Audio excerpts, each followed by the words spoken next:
Episode की शुरुआत होती जब जोंग जूमी के साथ थोड़ा सा अच्छे से बिहेव कर ही रहा था, तब अगली सेकंड वहाँ पर अचानक से उसकी मम आ जाती है, जिनको देख के तो बेहरान थी कि वट भला यहाँ पे कैसे आ गई। तभी उसकी मम अपने आप को इंट्रोड्यूस करते हुए जोंग को बताती है कि ठीक है, तो जब मैं तुमसे थोड़े टाइम बाद मिल रही हूँ तो मैं तुम्हें प्रॉपर्ली इंट्रोड्यूस कर दूँ कि मैं जूमी की मदर हूँ।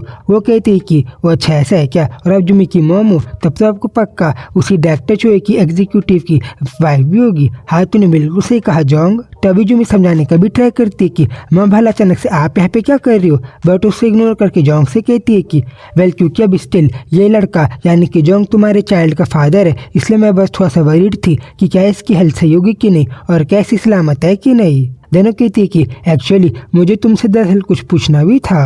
और हवेल दरअसल वो बात ये थी कि अभी कुछ दिनों बाद ही जूमी का जो स्टमक है वो थोड़ा सा बढ़ने लग जाएगा, क्योंकि वेल वो एक मदर जो बनने वाली है। तो फिर मुझे दरअसल तुमसे पूछना था कि तो क्या तुम थोड़े टाइम बाद जूमी के साथ मैरिज करने के बारे में सोच रहे हो, और तुम्हारा भला इस चीज के बारे में क्या प्लान है, क्योंकि वेल तुम्हें इस बारे में सोचा होगा ना कि भला आगे चल के जूमी की और भला उस बेबी की रिस्पॉन्सिबिलिटी को कौन लेगा। तभी वो उसने समझाने का भी ट्राई करती कि मम प्लीज आप भला ऐसी क्यों बात कर रही हो, क्योंकि आपको पता है ना कि जोंग तो अभी भी बस रिकवरी कर रहा है। वो बताती है कि वेल जूमी मैं तुम्हारी मदर हूँ ना, इसलिए ऑफकोर्स मुझे तुम्हारे से रिलेटेड कुछ बात करने के लिए तो यहाँ पे आना ही था। तभी जोंग कहते हैं कि वो अच्छा ऐसा है क्या, और आपका यहाँ पे इंटेंशन ये था।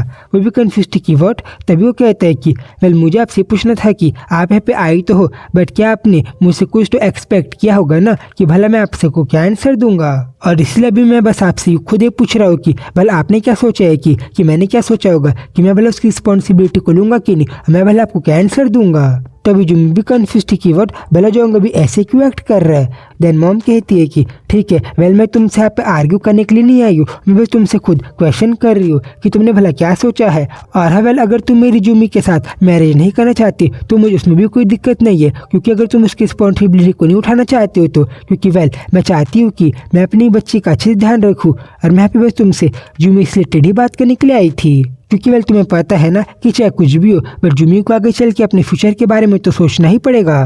क्योंकि वेल अगर तुम नहीं सही तो जूमी आगे किसी और इंसान को तो ढूंढ ही लेगी जो उसका एकदम अच्छे से केयर करेगा। और भले ही जूमी एक सिंगल मदर क्यों ना हो, बट वो दूसरा पर्सन उसका ध्यान रखेगा।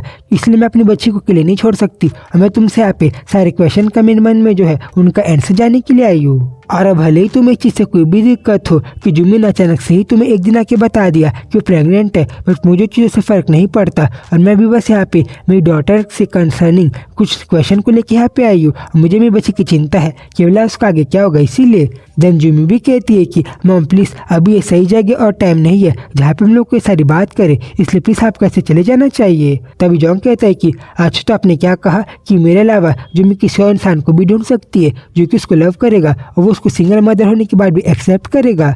तो क्या मैं आपसे पूछ सकता हूँ कि आपने अपने मन से खुद ये सारी चीज़ तो डिसाइड कर लिया, बट क्या जूमी को भी ये सारी चीज़ें चाहिए, और भला चोई जूमी ने क्या सोचा है, और भला आगे क्या करना चाहती है, क्या आपने कभी उसकी फीलिंग्स के बारे में सोचा है। वो भी कंफ्यूज थी कि व्हाट ब्लैक जोंग ने ये क्या कहा। वो कहता है कि अरे मैं आपसे वैसे पूछ रहा हूँ कि जो आपने मुझसे कहा, आपको तो मुझसे जो कहना था आपने कह दिया, बट क्या जूमी ने क्या सोचा है, और भला अपने जूमी अपने फ्यूचर को कैसे बिताना चाहती है, क्या आपने कभी जूमी के डिसीजंस और उसकी फीलिंग के बारे में सोचा। और इसीलिए जिसके पहले कि आप मुझसे मेरे आंसर को सुनो और आप मुझसे कुछ क्वेश्चन को करो, आप प्लीज खुद अपने बच्चे से वो अपने फ्यूचर को कैसा बनाना चाहती है आप उससे पूछ लो। जूमी भी शर्माने लगी थी कि व्हाट कैसे मैं जाऊँगी मेरी फीलिंग्स के बारे में, और वो मेरे बारे में केयर कर रहा है। देन फिर उसकी मॉम के पास भी इसके क्वेश्चन का कोई भी आंसर नहीं था, क्योंकि ऑफ कोर्स उसने भी कभी अपनी बच्ची जूमी के बारे में कभी भी कुछ नहीं सोचा। और वो उसे कहती है कि ठीक है वेल मैं तुम्हारी बात को समझ गई, और क्योंकि भी तुम्हारी तबीयत थोड़ी सी खराब है, मैं तुम्हें डिस्चार्ज होने का वेट करती हूँ, और जैसे तुम्हारी तबीयत ठीक हो जाएगी मैं तुमसे आगे चल के बात करूँगी। और फिर जब वहाँ से चली गई थी और थोड़ा टाइम बीत गया था, तब हम देखते हैं कि जूमी जोंग को समझा रही थी कि ठीक है जोंग, तो फिर अब तुम्हें थोड़ा सा रेस्ट करना चाहिए। और हाँ है जोंग, दरअसल मुझे तुमसे कुछ पूछना भी था। हाँ तुम मुझसे पूछो ना कि भैया तुम्हें मुझसे क्या पूछना है। तो वेल दरअसल बात ये थी कि अगर मैं तुमसे कभी कहूँगी कि मुझे तुम्हारे घर को छोड़ने के जाना है और मुझे अकेले रहना है, तो क्या तुम उस बात के लिए मुझे हाँ कहोगे, और क्या तुम मुझे अपने घर से बाहर जाने दोगे। जिसपे उसे क्लियरली कहता है कि नो मैं तुम्हें ऐसा कभी भी करने नहीं दूंगा। वो भी कंफ्यूज थी कि व्हाट भले तुमने ऐसा क्या कहा, और तुम तो वेल थोड़ी देर पहले तो तुम कुछ और बात को कर रहे थे ना। वो कहता है कि हाँ तुम्हें जो करना है तुम वो कर सकती हो, और वेल दरअसल मुझे जो करना है मैं वो करूँगा, इसलिए मैं तुम्हें भी क्लियरली नो कह रहा हूँ। वो भी कंफ्यूज थी कि व्हाट भले ही किस तरीके का रिस्पॉन्स था। और हाँ वो बताती कि वेल आई मीन मेरा मतलब ये था कि अगर सही में तुम्हारे घर को छोड़ना चाहती हो तो क्या तुम मुझे वैसा नहीं कहने दोगे। तभी पहले तो जंग उसके बात को सुन के थोड़ा शांत रहता है और कहता है कि तुम मेरे घर को छोड़ने के तो जाना चाहती हो, बट के तुमसे मैं भूल गई जब हम दोनों साथ रहते थे तब हम लोग भला कितने ज़्यादा ब्यूटीफुल और प्यार टाइम को स्पेंड करते थे। तो अगर तुम मेरे साथ नहीं रहोगी तो भला तुम आगे वैसे कैसे रह पाओगी। और वो तो उसको जुमी को अपने थोड़ा पास भी खींच लेता है, जिसपे तो भी कन्फ्यूज थी कि और भला जंग मुझसे भी ये क्वेश्चन क्यों पूछ रहा है। और तभी उसका ज़्यादा क्लोज आ जाता है और कहता है कि हाँ जुमी तुमने बिल्कुल सही सुना। और फिर जैसे जुमी को समझ में आ गया था कि जोंग तुझसे बार बार थोड़ा सा कंफ्यूज करने का ट्राई कर रहा है, वो गुस्से में कहती है कि सही में जोंग तुम तो भी बिल्कुल पहले की तरह बिहेव कर रहे हो, जिसपे तू भी स्माइल करने लगा था। दैनो कहती है कि हम मुझे याद आ रहा है ये तो सही में अभी असली जोंग योंगो की तरह बिहेव कर रहा है जैसा कि ये पहले था। और शायद अब मुझे जोंग की चिंता ज़्यादा नहीं करना चाहिए क्योंकि भले ही कैसा भी हो बेटे वापस से बैक टू नॉर्मल तो हो गया है जैसा कि यूजुअल सेल्फ अपना पहले था। और सही में भला क्या मुझे सही में उसके बारे में इतनी ज़्यादा चिंता करनी भी चाहिए। देनो कंफ्यूज थी कि व्हाट कैसे में भी मैं जियोंग के बारे में वरी कर रही हूँ और मैं उसकी हेल्थ के बारे में चिंता कर रही हूँ।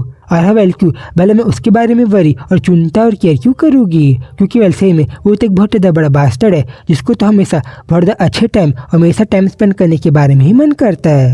बैठा मैं इस बात को भी डिनाई नहीं कर सकती कि जब जोंग होश में नहीं था तब तो मुझे उसकी बहुत चिंता हो रही थी कि भला जोंग को होश कब आएगा और भला कब ठीक होगा। और जब उसे याद आया था कि जोंग ने कैसे थोड़े टाइम पहले उसकी मदर के सामने उसका स्टैंड लिया था कि क्या आपने कभी जुमी के चॉइसेस के बारे में सोचा है कि भला वो फ्यूचर में क्या करना चाहती है। वो तो इस बात को भी सोच के थोड़ा सा स्माइल करने लग जाती है और कहती है कि हाँ आज थोड़ा सा फर्स्ट टाइम पे हुआ था कभी किसी ने जब मेरी लाइफ में मेरे क्वेश्चन के बारे में पूछा था कि भला मैं क्या करना चाहती हूँ। और जोंग तो उस तरीके का मैन है जिसने अब तक अपनी लाइफ को बहुत ही लोनलीनेस और बहुत हार्डशिप के साथ बिताया है, जबकि मैं दूसरी तरफ बहुत ज़्यादा अच्छी और स्वीट लाइफ को जीते जा रही थी। इसलिए सही में मुझे तो कभी कभार ऐसा भी लगता है कि जोंग और मैं तो पोलर अपोजिट है, हम लोग का तो कोई मैचिंग ही नहीं बनता। और भले जोंग हर सी चीज़ में मेरे अपोजिट क्यों ना हो बट मैं इस बात को भी डिनाई नहीं कर सकती कि हम दोनों में कुछ सिमिलैरिटीज तो है जो कि हम लोगों के बीच में सेम है। और शायद से इन्हीं सारे कुछ रीजन के कारण मैं जोंग को कितना भी इग्नोर करना चाहूँ बट मैं उसको कभी भी पूरी तरीके से तो बिल्कुल भी इग्नोर नहीं कर पाती।